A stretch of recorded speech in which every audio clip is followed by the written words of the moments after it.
Good morning students. BSc part second के paper में आज हम करेंगे अल्कोहल के कुछ रिएक्शंस, जिसमें हम डिफरेंट अल्कोहल्स के बीच में डिफरेंस कैसे कर सकते हैं इसके बारे में पता लगाएंगे। हम वह रिएक्शंस करेंगे जिससे कि हम प्राइमरी, सेकेंडरी और टर्शियरी अल्कोहल को डिफरेंशिएट कर सकते हैं। तो सबसे पहली है अल्कोहल को विभेद करने के लिए जो रिएक्शन है वो है विक्टर मेयर परीक्षण। हम इसमें अल्कोहल्स को फास्फोरस व आयोडीन के साथ क्रिया करवाते हैं जिससे उनके आयोडाइड बनते हैं। इन आयोडाइड की फिर हम सिल्वर नाइट्राइड के साथ रिएक्शन करवाते हैं जिससे एल्किल नाइट्राइड बनते हैं। और इन बने हुए नाइट्राइड को अगर हम डिफरेंट अल्कोहल से पहचान सकते हैं। जब हम प्राइमरी अल्कोहल के नाइट्राइड की जब नाइट्रस अम्ल के साथ क्रिया करवाते हैं तो नाइट्रोलिक अम्ल बनता है जो NaOH के साथ लवण बनाकर लाल रंग देते हैं। यानी कि प्राइमरी अल्कोहल को अगर हम विक्टर मेयर टेस्ट करते हैं तो हमको लाल रंग मिलता है। द्वितीयक अल्कोहल के नाइट्राइड नाइट्रस अम्ल के साथ क्रिया करके छदम नाइट्राइल बनाते हैं जो प्रोटॉन की अनुपस्थिति के कारण NaOH के साथ कोई लवण नहीं बनाता तथा कार्बनिक विलायक में वह नीला रंग देता है। तृतीयक अल्कोहल के नाइट्राइल में चूँकि एक भी हाइड्रोजन उपस्थित नहीं है अतः इसके नाइट्रस अम्ल के साथ कोई क्रिया नहीं होती, वह विलयन रंगहीन ही रहता है। तो इस प्रकार प्राइमरी, सेकेंडरी और टर्शियरी अल्कोहल क्रमशः लाल व नीला व सफ़ेद रंग देते हैं। इस कारण से हम लाल नीला सफ़ेद परीक्षण भी इसको कह सकते हैं। इसको हम इस तरह से प्रदर्शित कर सकते हैं। जैसे देखिए, प्राइमरी अल्कोहल है, फॉस्फोरस आयोडीन के साथ रिएक्शन करके उन्होंने अल्काइल आयोडाइड बनाया है जो कि AgNO2 के साथ रिएक्शन करके नाइट्राइड बनाते हैं। ये नाइट्राइड फिर हम HNO2 के साथ इसकी रिएक्शन कराते हैं तो नाइट्राइल बनाते हैं जो कि नाइट्रोलिक अम्ल NaOH के साथ रिएक्शन के सोडियम नाइट्राइड जो कि लाल रंग का होता है, और नाइट्रल जो कि NaOH के साथ रिएक्शन करके नीला रंग देता है। और टर्शियरी अल्कोहल में कोई रिएक्शन नहीं होती है। सेकेंड टेस्ट है ल्यूकास टेस्ट। ल्यूकास टेस्ट में हम कंसनट्रेटेड HCl और Zn2 का जो मिक्सचर होता है उसको हम ल्यूकास रिएजेंट कहते हैं, जिससे हम primary, secondary and tertiary alcohol को विभेद कर सकते हैं। हमको पता है कि प्राइमरी और सेकेंडरी टर्शियरी अल्कोहल की जब शांत HCl के साथ अभिक्रिया का वेग विभिन्न होता है, और ल्यूकास परीक्षण भी इसी सिद्धांत पर आधारित है। 6 कार्बन तक के अल्कोहल शांत HCl में विलयशील होते हैं जबकि उसके संगत क्लोराइड जो है HCl में विलय नहीं होते हैं। अतः ल्यूकास अभिकर्मक में अल्कोहल डालने पर वह संगत क्लोराइड बनेंगे तो अभिक्रिया मिश्रण में दूधियापन आ जाएगा, और जितनी तीव्रता से अभिक्रिया संपन्न होगी उतनी तीव्रता से विलयन में दूधियापन नजर आएगा या मिल्की कलर का सॉल्यूशन हो जाएगा। तो हम देखते हैं कि जब अल्कोहल में हम ल्यूकास अभिकर्मक डालते हैं तो तृतीयक जो अल्कोहल है वो तुरंत उसके अंदर मिल्की कलर आ जाता है, वाइट PPT बन जाती है। सेकेंडरी अल्कोहल में 5 मिनट के बाद बनती है, और टर्शियरी अल्कोहल में कोई PPT, प्राइमरी अल्कोहल में कोई PPT नहीं बनती है। तो टर्शियरी अल्कोहल इमीडिएटली रिएक्शन दे देता है, सेकेंडरी अल्कोहल कुछ टाइम बाद देता है, और प्राइमरी अल्कोहल करीब आधे घंटे के बाद रिएक्शन देता है। तो इसके कारण हम primary, secondary and tertiary alcohol में डिफरेंस कर सकते हैं। तो जैसे हम ZnCl2 के साथ रिएक्शन कराते हैं तो RCl बनता है। ये RCl जितनी तेज़ी से बनेगा हमको PPT उतनी तेज़ी से दिखाई देगी। तो RCl जो बनता है वो प्राइमरी में लेट बनता है और टर्शियरी अल्कोहल में ईजीली बन जाता है। और इस तरह से हम ल्यूकास अभिकर्मक से तीनों के अंदर डिफरेंस कर सकते हैं।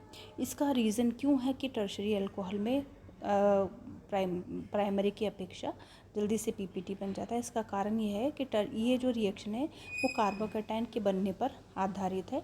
टर्शियरी अल्कोहल में कार्बोकैटायन शीघ्रता से बन जाता है क्योंकि वो स्टेबल होता है, और फिर जो बनने वाला कार्बोकैटायन है वो हैलाइड के साथ रिएक्शन करके एल्किल हैलाइड बना देता है। सेकेंडरी कार्बोकैटायन क्योंकि कम स्टेबल है, उसकी स्टेबिलिटी थोड़ी कम है, अतः वह थोड़ा टाइम से बनता है, और लेकिन वो 5 मिनट के अंदर बन जाता है और वो को PPT दे देता है। जबकि प्राइमरी कार्बोकैटायन बहुत ही कम स्थायी होता है, वह SN1 के स्थान पर SN2 प्रकार से वह काफ़ी धीमी गति से संपन्न होती है। अतः प्राइमरी अल्कोहल में ल्यूकास समीकरण डाल जाता है तो लगभग आधे घंटे के बाद हमको PPT मिलती है। तो इस कारण से हम प्राइमरी अल्कोहल को इस रिएक्शन से अगर हम पहचानना चाहें प्राइमरी और टर्शियरी, सेकेंडरी अल्कोहल को, तो PPT बनने की या PPT के अपेयर होने की रेट से हम पहचान सकते हैं। नेक्स्ट रिएक्शन है ऑक्सीडेशन टेस्ट। अल्कोहल को विभेद करने के लिए कि बहुत ही अच्छी विधि है जिसमें हम प्राइमरी, सेकेंडरी, टर्शियरी अल्कोहल को विभेद कर सकते हैं, और जो बने हुए प्रोडक्ट हैं उसके आधार पर हम पहचान सकते हैं कि किस प्रकार का अल्कोहल यहाँ पर उपस्थित है। अगर हम प्राइमरी अल्कोहल को ऑक्सीडाइज करते हैं, जो कि ऑक्सीडाइजिंग एजेंट हम यहाँ पर लेते हैं K2Cr27 या फिर KMnO4 एसिडिक या क्षारीय, तो उससे अगर हम प्राइमरी अल्कोहल को रिएक्ट कराते हैं तो वो एल्डिहाइड बनाते हैं और उसके बाद वो अम्ल में परिवर्तित हो जाते हैं और कार्बन की संख्या उतनी ही रहती है जितनी कि प्राइमरी अल्कोहल में थी, यानी कि कार्बन की संख्या में कोई कमी नहीं होती है। जैसे हमने यहाँ पर इथेनॉल लिया तो उससे पहले एसिटिल्डिहाइड बनेगा, फिर एसिटिक अम्ल बनेगा, तो दोनों में कार्बन की संख्या सेम है। तो अगर ऐसा पदार्थ अल्कोहल तो होगा प्राइमरी अल्कोहल। सेकेंडरी अल्कोहल के अंदर अल्कोहल ऑक्सीकृत होकर उतने ही कार्बन परमाणु वाला कीटोन बनाता है और उसका ऑक्सीकरण थोड़ी कठिनाई से होता है, और अगर हम फर्दर ऑक्सीडेशन कराते हैं तो कम कार्बन परमाणु वाला अम्ल का मिश्रण बनता है, यानी दो तरह के अम्ल के मिक्सचर बनते हैं और दोनों को के अंदर कार्बन की संख्या अल्कोहल की अपेक्षा कम हो जाती है। जैसे हमने लिया 5 कार्बन एटम वाला 2-पेंटेनॉल लिया, इसका अगर हम ऑक्सीडेशन कराते हैं तो हमको 5 कार्बन वाला ही कीटोन प्राप्त होता है जो कि 2-पेंटेनॉन है।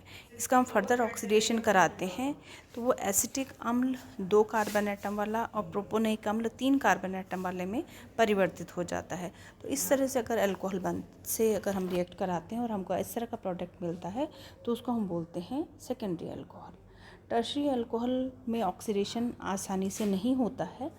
उदासीन व क्षारीय माध्यम में तो इसका ऑक्सीकरण ही नहीं होता है, लेकिन अगर हम स्ट्रॉन्ग एसिडिक मीडियम ले लेते हैं तो अम्लीय डाइक्रोमेट में ये ऑक्सीकृत होकर कम कार्बन परमाणु वाला अम्ल व कीटोन का मिश्रण देते हैं। जैसे हमने यहाँ पर लिया 2-मेथिल-2-ब्यूटेनॉल, तो इसका अगर हम ऑक्सीडेशन कराते हैं तो हमको एसीटोन, एक कीटोन प्लस एक एसिटिक अम्ल मिल जाता है। तो इस तरह से कार्बन की एक कीटोन और एक अम्ल अगर हमको प्राप्त होता है तो वो हो जाएगा टर्शरी अल्कोहल। तो हम प्राइमरी, सेकेंडरी और टर्शरी अल्कोहल में ऑक्सीडेशन के आधार पर हम विभेद कर सकते हैं। प्राइमरी अल्कोहल में ऑक्सीडेशन कराने पर हमको एसिड, पहले एल्डिहाइड और उसके बाद में एसिड मिलता है जिसमें कार्बन की संख्या उतनी ही रहती है। सेकेंडरी अल्कोहल का अगर हम ऑक्सीडेशन कराते हैं तो हमको कीटोन मिलते हैं और फर्दर ऑक्सीडेशन कराने पर हमको एसिड मिलते हैं जिसमें कि कार्बन की संख्या कम हो जाती है। टर्शरी अल्कोहल का अगर हम ऑक्सीडेशन कराते हैं तो पहले हमको कीटोन और एसिड्स का मिक्सचर मिलता है। तो इस तरह से हम इनमें विभेद कर सकते हैं। नेक्स्ट है विहाइड्रोजनीकरण द्वारा। जब हम अल्कोहल की वाष्प को गर्म तांबे पर से प्रवाहित करते हैं तो प्राइमरी अल्कोहल का डिहाइड्रोजनेशन होकर हमको एल्डिहाइड मिलते हैं। सेकेंडरी अल्कोहल का हाइड्रोजनेशन से हमको कीटोन मिलते हैं, और टर्शरी अल्कोहल का अगर हम हाइड्रोजनेशन करते हैं तो हमको उसके अंदर से डिहाइड्रोजनेशन होता है, डबल बॉन्ड बन जाता है और हमको एल्कीन मिलते हैं। तो एल्डिहाइड, कीटोन और एल्कीन इस तरह से हमको क्रमशः प्राप्त होते हैं, जिससे कि हम पहचान लेते हैं कि प्राइमरी, सेकेंडरी और टर्शरी अल्कोहल है।